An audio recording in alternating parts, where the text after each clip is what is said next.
ಒಂದು ಇಡೀ ಜನಾಂಗ ಅವರ ಬದುಕಿನ ಬಹುಪಾಲು ಸಮಯ ಅಲೆದಾಟದಲ್ಲೇ ಕಳೆದಿದೆ. ಈಗ ಕೊನೆಗೂ ಅವರು ತಮ್ಮ ಭವಿಷ್ಯದ ಬಾಗಿಲಲ್ಲಿ ನಿಂತಿದ್ದಾರೆ. ದಶಕಗಳಿಂದ ಕಂಡ ಕನಸೊಂದು ನನಸಾಗೋ ಸಮಯ ಬಂದಿದೆ. ಇಂತಹ ಒಂದು ಮಹತ್ವದ ಕ್ಷಣದಲ್ಲಿ ಮೋಶೆ ಒಂದು ಹೊಸ ಪೀಳಿಗೆಯ ಮುಂದೆ ನಿಂತಿದ್ದಾನೆ. ಅವನ ಬಾಯಿಂದ ಬರ್ಲಿರೋದು ಅಂತಿಮ ಮತ್ತು ಅತ್ಯಂತ ನಿರ್ಣಾಯಕ ಸಂದೇಶ. ಇದು ಬರೀ ಒಂದು ಭಾಷಣ ಅಷ್ಟೇ ಅಲ್ಲ, ಇದೊಂದು ಇಡೀ ರಾಷ್ಟ್ರದ ಅಡಿಪಾಯವನ್ನೇ ಮತ್ತೊಮ್ಮೆ ನೆನಪಿಸುವ ಮಾತುಗಳು. ನಂಬೋಕೆ ಕಷ್ಟ, ಆದ್ರೆ ಈಜಿಪ್ಟ್ನಿಂದ ಪಾರಾಗಿ ಬರೋಬ್ಬರಿ 40 ವರ್ಷಗಳು ಕಳೆದೋಗಿವೆ. ಅಂದ್ರೆ ಈಗ ಇರೋ ಬಹುತೇಕ ಜನ ಹುಟ್ಟಿದ್ದೇ ಈ ಮರುಭೂಮಿಯಲ್ಲಿ. ಅವರಿಗೆ ದಾಸ್ಯ ಅನ್ನೋದು ಅಜ್ಜ ಅಜ್ಜಿ ಹೇಳಿದ ಕಥೆ ಅಷ್ಟೇ.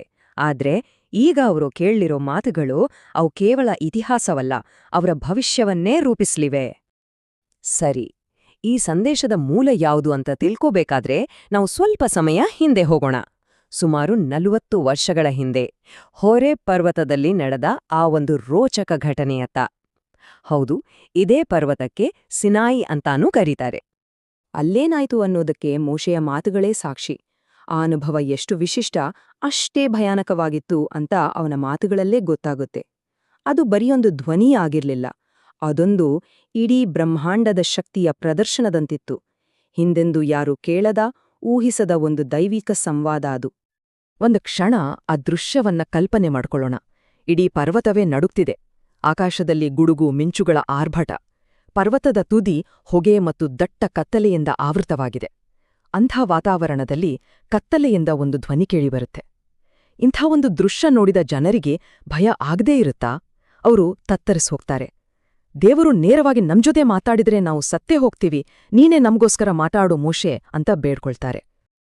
ಹಾಗಾದ್ರೆ ಆ ಬೆಂಕಿಯಿಂದ ಬಂದ ಆ 10 ಮಾತುಗಳು ಅವು ಯಾವುವು? ನೆನ್ಪಿಡಿ, ಇವು ಬರೀ ರೂಲ್ಸ್ ಇರೋ ಒಂದು ಲಿಸ್ಟ್ ಅಲ್ಲ, ಇದೊಂದು ಇಡೀ ಹೊಸ ಸಮಾಜದ ಬ್ಲೂಪ್ರಿಂಟ್ ಇದ್ದಾಗೆ. ಈ 10 ಮಾತುಗಳನ್ನು ಗಮನಿಸಿದ್ರೆ ಅದನ್ನ 2 ಭಾಗಗಳಾಗಿ ನೋಡ್ಬೋದು. ತುಂಬಾ ಸರಳವಾಗಿದೆ. ಮೊದಲ 4 ಮಾತುಗಳು ದೇವರ ಜೊತೆಗಿನ ಸಂಬಂಧದ ಬಗ್ಗೆ ಹೇಳುತ್ತೆ. ಇನ್ನುಳಿದ 6 ನಮ್ಮ ಸಮುದಾಯದ ಜೊತೆ, ಅಂದ್ರೆ ನಮ್ಮ ಅಕ್ಕಪಕ್ಕದವರ ಜೊತೆ ನಾವು ಹೇಗಿರ್ಬೇಕು ಅನ್ನೋದ್ರ ಬಗ್ಗೆ ಹೇಳುತ್ತೆ. ನೋಡಿ, ದೈವಿಕ ಗೌರವ ಮತ್ತು ಮಾನವೀಯ ಸಂಬಂಧಗಳ ನಡುವೆ ಎಂತಹ ಅದ್ಭುತ ಬ್ಯಾಲೆನ್ಸ್.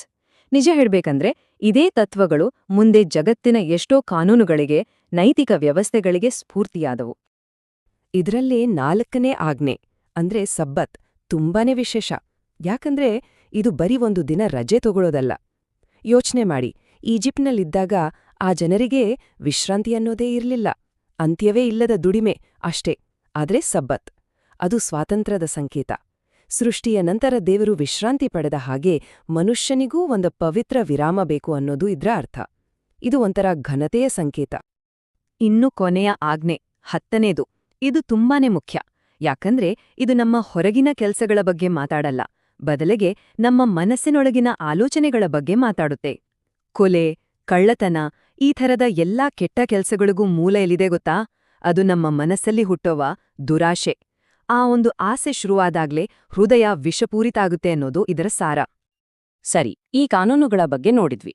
ಆದ್ರೆ ಇವುಗಳನ್ನ ಪಾಲಿಸಿದ್ರೆ ಏನಾಗುತ್ತೆ, ಪಾಲಿಸದಿದ್ರೆ ಏನಾಗುತ್ತೆ?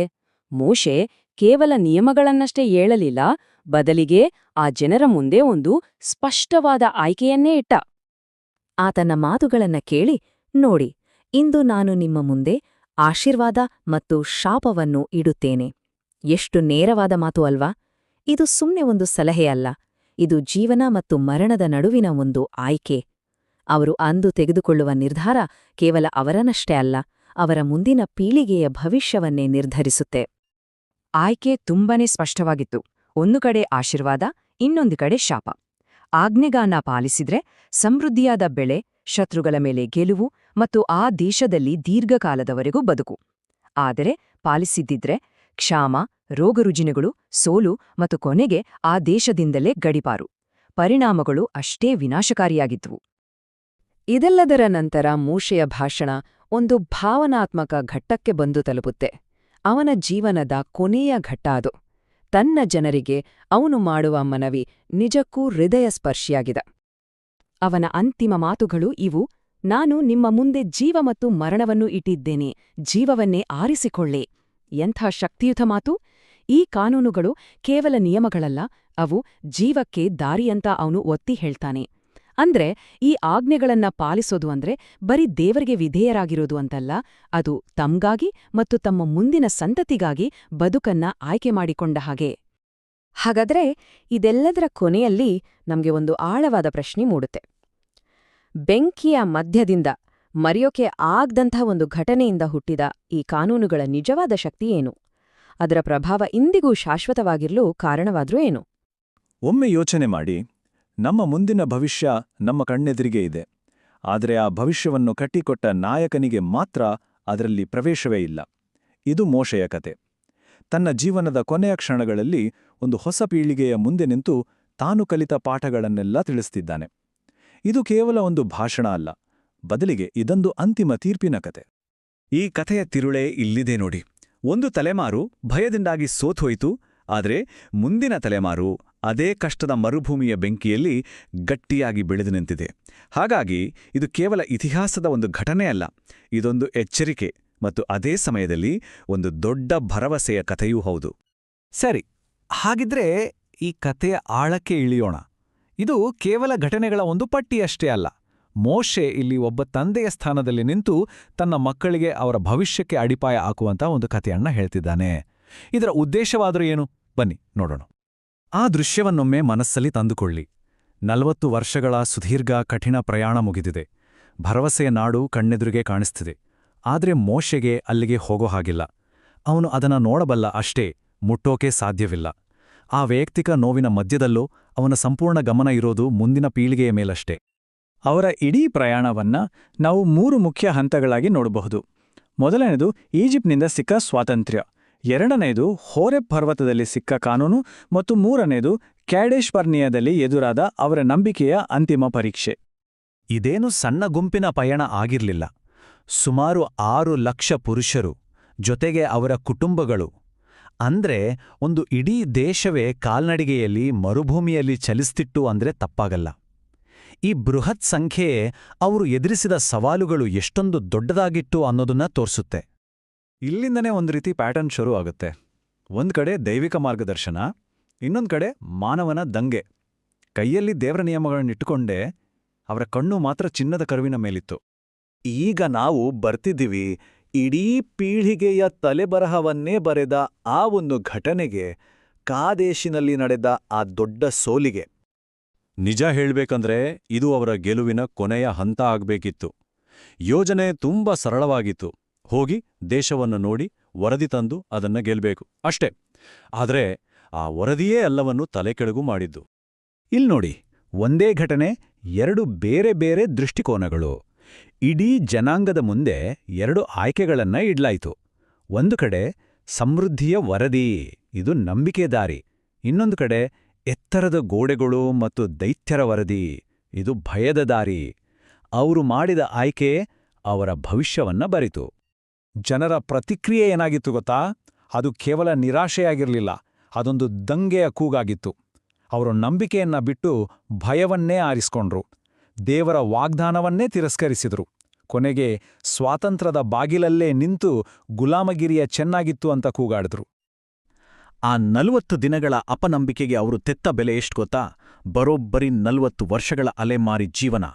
ಗೂಢಚಾರಿಕೆಯ ಪ್ರತಿದಿನಕ್ಕೆ 1 ವರ್ಷದಂತೆ ಆ ಇಡೀ ಪೀಳಿಗೆಗೆ ಮರುಭೂಮಿಯ ಸಮಾಧಿಯಾಗಬೇಕು ಅನ್ನೋದು ತೀರ್ಪಾಯಿತು. ಹಾಗಾದ್ರೆ ಆ 40 ವರ್ಷಗಳು ಕೇವಲ ಶಿಕ್ಷೆನಾ? ಖಂಡಿತ ಇಲ್ಲ. ಅದೊಂದು ತರಬೇತಿ ಕೇಂದ್ರ ಕೂಡ ಆಗಿತ್ತು. ಮರುಭೂಮಿ ಅನ್ನೋದು ಹಳೆಯ ಪೀಳಿಗೆಗೆ ಶಿಕ್ಷೆಯ ಜಾಗವಾದ್ರೆ, ಹೊಸ ಪೀಳಿಗೆಗೆ ಅದೊಂದು ಕಠಿಣ ತರಬೇತಿಯನ್ನು ನೀಡಿದ ಪಾಠಶಾಲೆಯಾಗಿತ್ತು. ಈ 40 ವರ್ಷಗಳಲ್ಲಿ ನಡೆದಿದ್ದನ್ನ ಒಂದು ಸರಳ ಚಕ್ರದ ಮೂಲಕ ಅರ್ಥ ಮಾಡ್ಕೊಳ್ಬಹುದು.